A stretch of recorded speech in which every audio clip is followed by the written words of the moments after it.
ನಾವಾಗಿರ್ಬೋದು, ಶರಣಬಸವೇಶ್ವರ ಆಗಿರ್ಬೋದು, ಸಂತ ಸೇವಾಲಾಲರಾಗಿರ್ಬೋದು, ಬುದ್ಧ ಭಗವಾನ್ ಆಗಿರ್ಬೋದು, ಮೊಹಮ್ಮದ್ ಪೈಗಂಬರ್ ಆಗಿರ್ಬೋದು, ಇವರೆಲ್ಲ ನಾವು ಒಬ್ಬ ತಂದೆ ತಾಯಿ ಹೊಟ್ಟೆಯಲ್ಲಿ ಹುಟ್ಟಿದವ್ರೆ.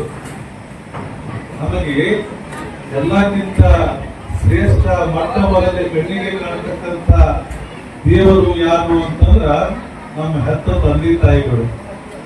ಇದಕ್ಕೆ ಉದಾಹರಣೆಯಾಗಿ ನಮ್ಮ ಆರ್ಎಲ್ಸಿ ಅವರು ಬಹಳ ಜನ ಅಂದ್ರೆ ನನಗೆ ಒಂದು ವಿಶೇಷ ಇದ್ದು ಹೇಳ್ತೀನ, ಬಹಳ ಜನ ವಯಸ್ಸಾದ ತಂದೆ ತಾಯಿ ಕೇಳ್ಕೊಂಡಿರ್ತಾರೆ. ಆ ಟೈಮಿಗೆ ಹೋಗಿ ಏನಂತಾರ, ಯಾಕಂತಪ್ಪ ಆಯ್ತು ಅವ್ರ ವಯಸ್ಸಾಯ್ತು ಬಿಟ್ಟು ಬಿಡು ಅಂತಾರೆ.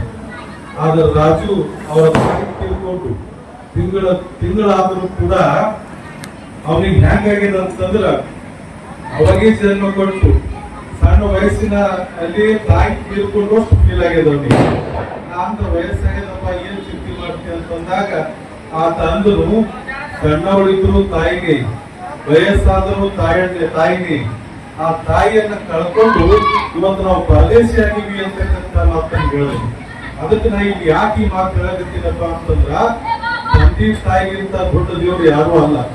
ಅದಕ್ಕ ಈ ಸಂದರ್ಭದಲ್ಲಿ ನಮ್ಮ ಕಮಿಟಿಯವರಿಗೆ ಇಲ್ಲಿ 2 ವಾಕ್ಯಗಳನ್ನು ನಾನು ಕೊಡ್ತೀನಿ. ಏನಪ್ಪ ಅಂತಂದ್ರ ನಾವೆಲ್ಲ ಹನುಮಾನ್ ದೇವ್ರ ಜಯ ಹುಡಿತೀವಿ, ಪವನ ಪುತ್ರ ಹನುಮಾನ್ ಕಿ ಜಯ ಅಂತೇವಿ. ಮತ್ ಪವನ್ಗೆ ಯಾಕೆ ತಗೋಬೇಕು? ಹನುಮಂತರು ಒಂದೇ ತಗೋಬೇಕು, ಅವ್ರ ತಂದೆ ಹೆಸರು. ಇನ್ನೊಂದಂತೀವಿ ಅಂಜನಿ ಪುತ್ರ ಹನುಮಾನ್ ಕಿ ಜಯ ಅಂತೇವಿ. ಯಾಕ? ಅದು ತಾಯಿ ಹೆಸರು. ಅಂದ್ರ ತಂದೆ ತಾಯಿ ಬಿಟ್ಟು ದೇವರು ಕೂಡ ದೊಡ್ಡವರಲ್ಲ ಆಗ್ತಾರೆ. ಇವತ್ತ ಸ್ವಂತ ಸೇವಾದಾರರು. ಹೀಗಾಗಿ ಮುಂದೆ ನೀವು ಏನೇ ಕಟ್ಟಡ ಮಾಡ್ರಿ, 2 ಕಟ್ಟಡಕ್ಕೆ ಮಾತ್ರ ಉಳಿದ ಕಟ್ಟಡ ಏನೇ ಮಾಡ್ರಿ, 2 ಕಟ್ಟಡ ಏನೇ ಕಟ್ಟಡ ಮಾಡಿದ್ರು ಕೂಡ 2 ಕಟ್ಟಡಗಳಿಗೆ ಇಲ್ಲಿ ನಾನು ನನ್ನ ಬುದ್ಧಿಯಿಂದ ಆ ಭಗವಂತ ಹೇಳಿದ ಹಾಗೇನೆ. ಯಾಕಂದ್ರೆ ಇವತ್ತು ಏನೇ ಮಾಡ್ಬೇಕಂದ್ರೆ ಕೂಡ ಭಗವಂತ ಏನು ಜ್ಞಾನ ಕೊಡ್ತಾನ ಅದೇ ಮುಗಿತೀವಿ ನಾವು. ಅವನೇ ಮುಡ್ಸ್ಯಾನ ಅಂತ ತಿಳ್ಕೊಬೇಕಾಗ್ತದ. 2 ಕಟ್ಟಡಕ್ಕೆ 2 ಹೆಸರುಗಳನ್ನು ಇಡಬೇಕು. ಏನಪ್ಪಾ ಅಂತಂದ್ರ ನೀವು ದಾಸೋಹ ಕಟ್ಟಡ ಅಂತಕ್ಕಂಥದ್ದು ಮಾಡಿದ್ರಿ ಅಂತಂದ್ರ ಆ ದಾಸೋಹ ಕಟ್ಟಡಕ್ಕೆ ದಾಸೋಹ ಕಟ್ಟಡ ಅಂತ ಬರೀಬಾರ್ರಿ. ಅದಕ್ಕೇನ್ ಬರೀಬೇಕು ಅಂತಂದ್ರ ಶ್ರೀ ಧರ್ಮಿಣಿ ಮಾತಾ ದಾಸೋಹ ಭವನ. ಏನ್ ಮಾಡ್ಬೇಕು? ಶ್ರೀ ಧರ್ಮಿಣಿ ಮಾತಾ ದಾಸೋಹ ಭವನ. ಧರ್ಮಿಣಿ ಮಾತಾ ಯಾರಿ? ಸೇವಾಶ್ರೀ. ಇನ್ನೊಂದು ಕೂಡ ಕೊಟ್ಟಿವಿ. ಇವತ್ತ ದಾಸೋಹ ಭವನ ಆಯ್ತು. ಇನ್ನೊಂದು ಏನಾದ್ರೂ ಒಂದು ಕಲ್ಯಾಣ ಮಂಟಪ ಅಂದ್ರೆ ಏನಾದ್ರೂ ಕಟ್ಟದ್ರಿ, ಕಲ್ಯಾಣ ಮಂಟಪ ಅಂತ ಬರೆಯೋದಕ್ಕಿಂತ ಮುಂಚೆ ಇನ್ನೊಂದು ಹೆಸರು ಬರೀಬೇಕು. ಏನಪ್ಪ ಅಂದ್ರ ಶ್ರೀ ಪಿತಾ ಭೀಮಾ ನಾಯಕ್ ಸಾಂಸ್ಕೃತಿಕ ಭವನ.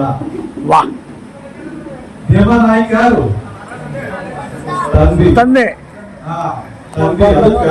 ನಾವಿವತ್ತ ನಾವೇನು ಇದು ಮಾಡಿವಲ್ಲ ಈ ಕಾರ್ಯಕ್ರಮ ಶಾಶ್ವತವಾಗಿ ಹೇಗೆ ಉಳಿಬೇಕು ಅಂತಂದ್ರ ಅವರ ತಂದೆ ತಾಯಿಗಳ ಇಬ್ಬರ ಹೆಸರನ್ನ ಇಟ್ಟು ನಾವು ಮಾಡಿದ್ರ ಅದು ಮಗನಿಗೂ ಖುಷಿ ಆಗ್ತದ, ಮಗನ ನೋಡಿ ತಂದೆ ಖುಷಿ ಆಗ್ತದ, ತಂದೆಗೆ ನೋಡಿ ಮಗನಿಗೆ ಖುಷಿ ಆಗ್ತದ. ಅವ್ರಿಗೆ ಖುಷಿ ಆದ್ರಂದ್ರ ನಾವು ಎಲ್ಲ ಖುಷಿಯಾಗಿ ಅವ್ರ ಆಶೀರ್ವಾದ ಮಾಡ್ತಾರೆ.